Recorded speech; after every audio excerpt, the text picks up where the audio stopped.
नमस्कार। किसी भी बिजनेस को चलाने में ना दिन भर के जो लेन देन होते हैं उनका हिसाब किताब रखना भाई एक बड़ा चैलेंज हो सकता है। यहीं पर टैली प्राइम जैसा एक पावरफुल अकाउंटिंग प्लेटफॉर्म हमारी मदद करता है और आज हम इसके एक बहुत ही जरूरी हिस्से को समझने वाले हैं, यानी कि वाउचर्स। तो इसका जवाब मिलता है एक बहुत ही सिंपल लेकिन क्रिटिकल कॉन्सेप्ट से। हर एक ट्रांजैक्शन को, हर एक लेन देन को पूरी सटीकता के साथ रिकॉर्ड करना। जरा सोचिए कि हर बिल, हर रसीद और हर बैंक ट्रांसफर आपके बिजनेस की कहानी का एक एक पन्ना है। और इन पन्नों को अगर सही ढंग से लिखा जाए तभी तो बिजनेस की पूरी फाइनेंशियल स्टोरी बनती है, जिससे उसकी असली सेहत का पता चलता है।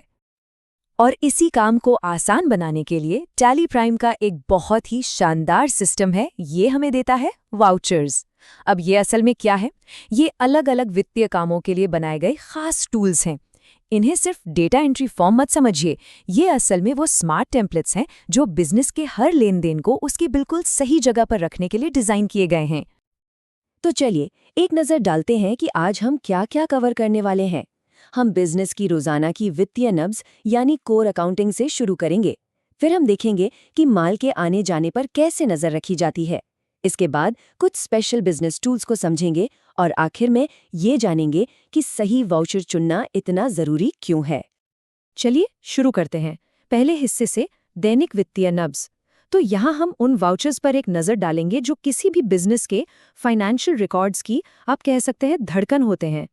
ये वो लेन देन हैं जो लगभग हर दिन होते हैं और यही बिजनेस के कैश फ्लो और मुनाफे की नींव रखते हैं। इन्हें सही से समझना सबसे ज्यादा जरूरी है। ये दोनों किसी भी व्यापार के सबसे बुनियादी लेन देन हैं, क्या खरीदा गया और क्या बेचा गया। चलिए एक कपड़े की दुकान का उदाहरण लेते हैं। जब वो दुकान किसी सप्लायर से शर्ट्स खरीदती है तो एक परचेज वाउचर बनता है, और जब वही शर्ट किसी ग्राहक को बेची जाती है तो सेल्स वाउचर इस्तेमाल होता है। ये बिजनेस के आने और जाने वाले फ्लो का बिल्कुल आधार हैं। अच्छा, अब बात करते हैं पैसे के फ्लो को ट्रैक करने की, और ये बहुत सिंपल है। जब भी बिजनेस में पैसा आता है, चाहे वो ग्राहक से पेमेंट हो या बैंक से मिला ब्याज, उसे एक रसीद वाउचर में दर्ज किया जाता है। और जब भी पैसा बाहर जाता है, जैसे सप्लायर को पेमेंट, दुकान का किराया या स्टाफ की सैलरी, तो पेमेंट वाउचर का इस्तेमाल होता है। नियम बिल्कुल सीधा है, पैसा अंदर आया तो रसीद वाउचर, पैसा बाहर गया तो पेमेंट वाउचर। अब एक ऐसे वाउचर की बात करते हैं जो अक्सर लोगों को थोड़ा कंफ्यूज करता है, कॉन्ट्रा वाउचर। इसका लेना देना पूरी तरह से इंटरनल एक्टिविटीज से है। यहाँ पैसा बिजनेस से बाहर नहीं जा रहा, बल्कि बिजनेस के अंदर ही एक जेब से निकलकर दूसरी जेब में जा रहा है। चलिए देखते हैं इसका क्या मतलब है। तो सबसे क्रूशियल पॉइंट जो याद रखना है वो ये है कि कॉन्ट्रा बिजनेस के अंदर पैसे को मूव करने के लिए है, जबकि पेमेंट बिजनेस से बाहर पैसा भेजने के लिए है। जैसे ऑफिस के खर्चों के लिए बैंक से कैश निकालना, ये एक कॉन्ट्रा एंट्री है, लेकिन उस कैश से किसी सप्लायर को भुगतान करना, वो एक पेमेंट एंट्री है। ये छोटा सा अंतर समझना बहुत बहुत जरूरी है। और आखिर में हमारे पास बाकी सब कुछ के लिए एक वर्सेटाइल टूल है, जर्नल वाउचर। इसे अकाउंटिंग की दुनिया का स्विस आर्मी नाइफ समझ सकते हैं। क्यों? क्योंकि जब कोई लेन देन किसी और स्पेसिफिक कैटेगरी में फिट नहीं बैठता तो ये काम आता है। इसे किसी भी ऐसी अकाउंटिंग एंट्री के लिए एक फ्लेक्सिबल प्रॉब्लम सॉल्वर के तौर पर सोचिए, जो एक नॉर्मल खरीद, बिक्री, पेमेंट या रिसीट नहीं है। जैसे साल के आखिर में मशीनरी पर डेप्रिसिएशन एडजस्ट करना हो या किसी खर्चे को अलग अलग विभागों में बांटना हो, ये सभी कॉम्प्लिकेटेड काम जर्नल वाउचर के जरिए ही किए जाते हैं। ठीक है, हमने पैसे के फ्लो को तो समझ लिया। अब बिजनेस के दूसरे सबसे जरूरी फ्लो पर चलते हैं, माल का फ्लो। यहाँ हम देखेंगे कि टैली प्राइम फिजिकल आइटम्स को कैसे ट्रैक करता है। ये उन सभी बिजनेसेस के लिए बेहद जरूरी है जो प्रोडक्ट्स को खरीदते, बनाते या बेचते हैं, क्योंकि देखिए स्टॉक ही पैसा है और इसका सही हिसाब रखना सीधे सीधे मुनाफे से जुड़ा होता है। ये वाउचर तो लॉजिस्टिक्स की रीढ़ की हड्डी हैं, जो गोदाम में आने या जाने वाली हर एक चीज का रिकॉर्ड रखते हैं। जब माल गोदाम से निकलकर ग्राहक के पास जाता है तो एक डिलीवरी नोट बनता है, और जब सप्लायर से नया माल आता है तो एक रसीद नोट बनाया जाता है। ये प्रोसेस ये पक्का करता है कि हर मूवमेंट का हिसाब रखा जाए, ताकि हमेशा पता रहे कि कौन सा सामान कहाँ है। देखिए, ये सब ये पक्का करने के लिए है कि जो नंबर्स कंप्यूटर में दिख रहे हैं वो असल में शेल्फ पर रखे सामान से मैच करते हों।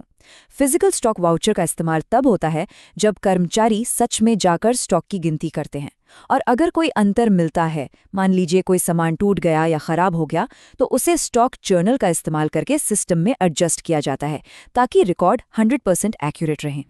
इन्वेंट्री मैनेजमेंट में इस तरह की एक्यूरेसी मेंटेन करना बहुत ज़रूरी है। और हाँ, अगर ये सब जानकारी आपको हेल्पफुल लग रही है और टैली प्राइम को और गहराई से मास्टर करना चाहते हैं तो एक छोटी सी जानकारी देता चलूं। पूरे टैली प्राइम मास्टरी कोर्स और सर्टिफिकेट का लिंक डिस्क्रिप्शन में दिया गया है। अच्छा, अब जब हमने रोज के लेन देन और इन्वेंट्री को कवर कर लिया है तो चलिए कुछ और आगे बढ़ते हैं। टैली प्राइम में दूसरे जरूरी बिजनेस फंक्शंस के लिए भी स्पेशल वाउचर हैं। ये वाउचर बिजनेस के उन हिस्सों को संभालते हैं जो सीधे खरीद बिक्री से नहीं जुड़े, लेकिन ऑपरेशंस को स्मूथली चलाने के लिए बहुत जरूरी हैं।